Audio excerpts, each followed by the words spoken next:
Assalamualaikum warahmatullahi wabarakatuh. Dengan saya Dimas Yogi Saputra dari 11 TKR 3 di pembahasan tentang ban. Mungkin kita mulai materi ban kali ini dengan satu pertanyaan, yaitu apa itu ban? Ban, atau dalam bahasa Inggris disebut tire, adalah bagian dari kendaraan yang bersentuhan langsung dengan permukaan jalan. Lalu, bagaimana ban bergerak? Ban mendapatkan tenaga dari mesin yang ditransfer ke transmisi, lalu ke propeller, lalu ke kardan, dan akhirnya sampai ke ban. Lalu ada beberapa fungsi ban. Satu, menopang seluruh berat kendaraan. Dua, memindahkan daya pengereman dan mengatur arah kendaraan. Dan yang ketiga, menyerap kejutan dari jalan. Lalu tipe-tipe ban. Satu itu ban bias, dan dua adalah ban radial.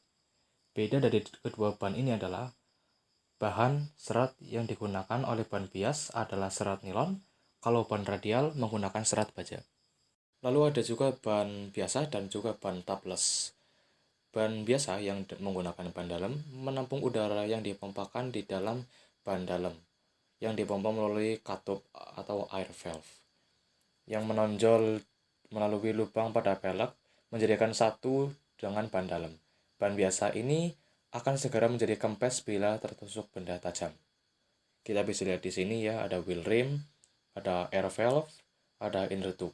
Wheel rim itu pelek, inner tube itu ban dalam, air valve itu ya katup udara atau pentil. Lalu ada juga ban tubeless. Ban ini tidak mempunyai ban dalam seperti ban yang tadi ya. Tekanan udara yang dipompa melalui katup itu langsung ditahan oleh lapisan ban, yaitu lapisan karet yang kedap udara, karena ban tubeless tidak menggunakan ban dalam. Maka pentil atau katup atau air valve langsung dipasang kepada pelek. Lalu keuntungan pada ban tubeless.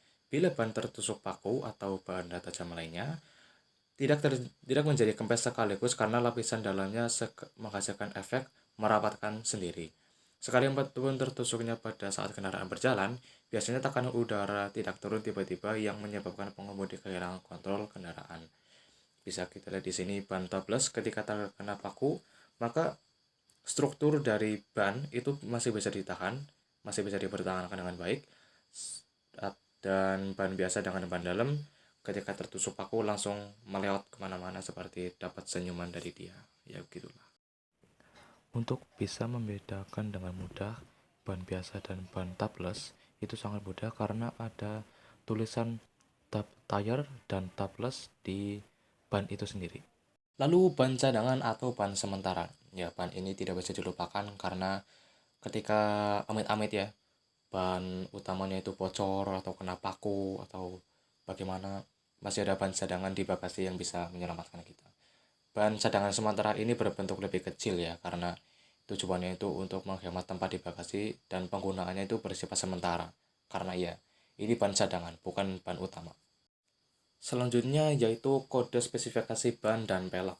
Bisa kita lihat di sini ya. Ban T135/70D16.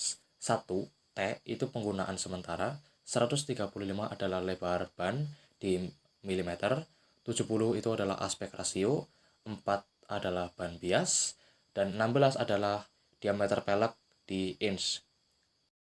Selanjutnya ada pelek roda atau wheel rim.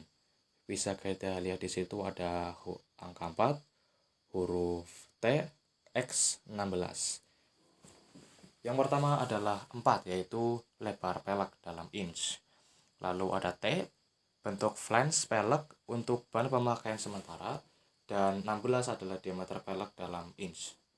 Selanjutnya, tindakan pengamanan ini adalah materi lanjutan dari ban cadangan ya.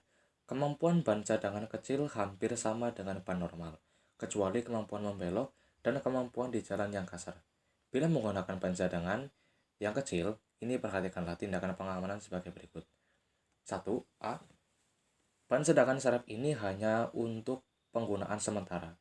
Ban yang standar harus diganti dan diperbaiki secara cepat gitu loh. Dan B. Jangan pasang ban ini pada pelek lain.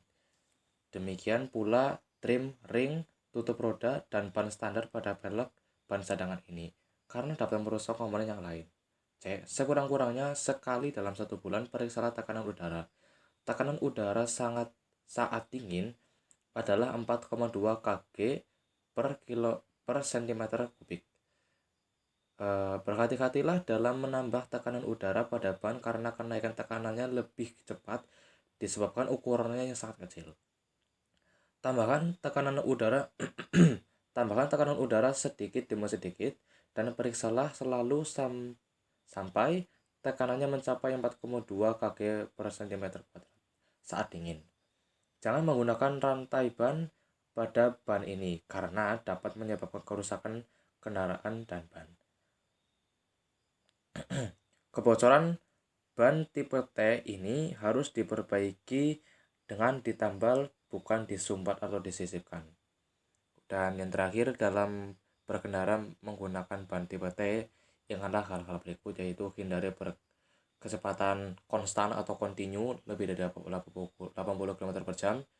Atau simpelnya ya, kalau kalian pakai ban tipe T, jangan cruising itu apa ya?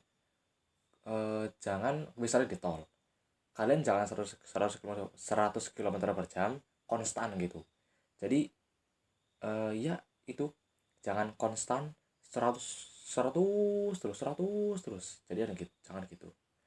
Lalu jarak antara kendaraan dengan permukaan tanah berkurang karena ban tipe T lebih kecil. Hindarilah melalui jalan yang banyak tonjolan. Gitu aja sih. Selanjutnya yaitu tekanan udara ban. Tekanan udara pada ban adalah faktor penting bagi kemampuan dan keselamatan berkendara. Meskipun ban dibuat dari bahan yang rapat, udara masih bisa bocor walaupun sedikit. Bisa kita lihat di sini ya, ketika tekanan udara dalam kondisi yang benar, bagian dari bawah ban itu menapak dengan baik kepada jalan. Bila tekanan udara berlebihan, bagian bawah ban tapi yang samping itu agak terangkat. Dan bila tekanan udara itu berkurang, bagian bawah tapi dalam itu terangkat. Dan bisa kita lihat di sini, tekanan udara ban yang berlebihan dapat mengakibatkan sebagai berikut, yaitu pertama, bidang gesek tread atau pola tapak ban menjadi berkurang, menurunnya kemampuan pengereman dan stabilitas kendaraan. B. Kenyamanan berkendara berkurang pastinya. Bagian tengah tread aus lebih cepat. Lapisan benang ban terlalu tegang dan mudah rusak karena adanya tumbukan dari luar. Dan E. Lapisan karet tread, ya lagi tread adalah pola tapak ban. Itu mudah terkelupas karena panas gesekan yang terkonsentrasi pada bagian tengah tread. Nah, itu kalau udara berlebihan. Bagaimana kalau udaranya itu kurang? Tekanan udara pada ban yang berkurang akan mengakibatkan sebagai berikut. A. Gesekan ban dengan jalan bertambah sehingga menyerap tenaga dan menghabiskan bahan bakar lebih banyak. B. Kemudi lebih berat. Dan C. Tepi ban lebih cepat aus. D. Ban menjadi terlalu lentur sehingga temperatur dalamnya bertambah. Bila tekanan udara ban sangat rendah dan kecepatan kendaraan tinggi, ban dapat pecah sehingga dapat membahayakan. Yang terakhir E, pada kecepatan tinggi cenderung terjadi standing wave dan mengalami hydroplaning. Lalu selanjutnya adalah pelek roda. Ban tidak dapat dipasang langsung pada kendaraan, tetapi dipasang pada roda-roda. Biasanya pelek atau disc wheel.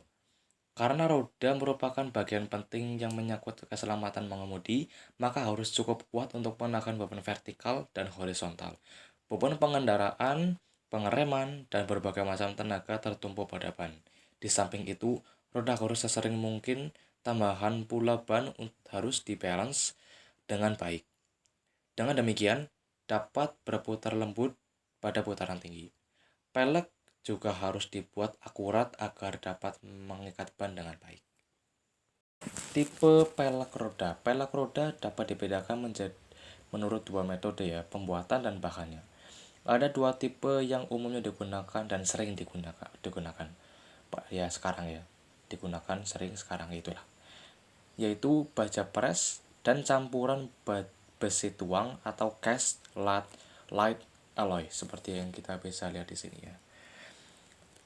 Pelek tipe Press steel disc wheel ini terdiri dari rim yang dilas pada disk. Disk terbuat dari lembaran baja yang dipres. Konstruksi seperti ini mudah untuk diproduksi dalam jumlah yang banyak.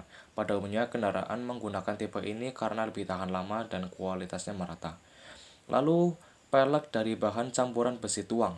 Pelek cast light alloy disc wheel ini dibuat dari bahan campuran terutama yaitu aluminium atau magnesium, pada umumnya digunakan untuk mengurangi berat dan menambah penampilan kendaraan. Ya, gengsi yang utama. Lalu sistem kode spesifikasi pelek yang bisa kita lihat di sini ya. Ukuran pelek tercetak pada permukaan pelek itu sendiri. Biasanya meliputi lebar, bentuk, dan diameter pelek. 41:2 strip J X atau kali 13. Lalu 5,50 F kali 15 SDC. 1 itu adalah lebar pelek dalam inch, 2 adalah bentuk flange pelek, diameter pelek dalam inch itu nomor 3, dan 4 adalah tipe rim. Buat yang nonton, terima kasih banget udah nonton sampai akhir video. Mungkin dari awal sampai video editan saya kurang jelas, penjelasan saya kurang jelas, ngomongnya belibet, bahkan mukanya aja nggak ada. Saya mohon maaf karena ini video saya yang lumayan lama sih. Kayak dulu bikin video ya paling 30 detik, di bawah 1 menit. Nah ini baru bikin video sampai beberapa menit. Ngomong saya masih belibet, maafkan saya. Terus buat yang nonton ya terima kasih. Wassalamualaikum warahmatullahi wabarakatuh.